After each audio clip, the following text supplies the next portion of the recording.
When I was 18, my dad said to me, self control is a form of extreme freedom that allows you to do whatever the fuck you want without being beholden to anyone. And I know he said this to me when I was 18 because I wrote it down in my notes app and it's stored in some of the quotes that people have said to me over the years that I've wanted to remember. And I think I feel this a lot more now than I did then. Like back when I was 18, I was very lacking in discipline. I really struggled battling my ADHD, struggled battling just generally like bad habits that have been generated during childhood. And now that I am a lot more disciplined and that every day I can stay consistent with the things that I want to do to achieve my goals, I finally figure out what he means. The thing about like self discipline and self control is that it ultimately often involves sacrifice and restriction. That is like kind of at the core.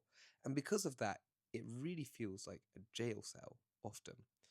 When you're trying to lose weight and you're cutting and you can't eat certain foods and you can't eat calories, that feels like a jail cell. It feels like restriction. When you have to work harder and work later or work on your weekends to chase the side hustle or chase your dream job or chase your dream goal, that feels like restriction because you want to be doing things that are fun.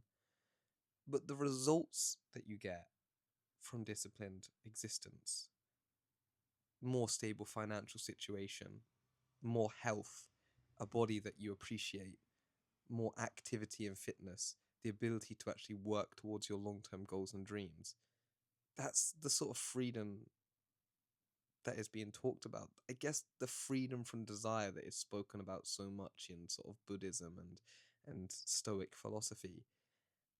And that freedom from desire really is something that is worth trying to attain and something that you don't appreciate how good it is until you attain it. The ability to engage in discipline and to not constantly seek short term stuff all the time is a huge game changer, not just for your quality of life, but also for your mind and the way that you feel about yourself. It's just worth thinking about the next time you feel like you're having to restrict yourself or work harder or do things you don't want to. Just remember that that's the short term feeling, but the long term feeling is almost always happiness.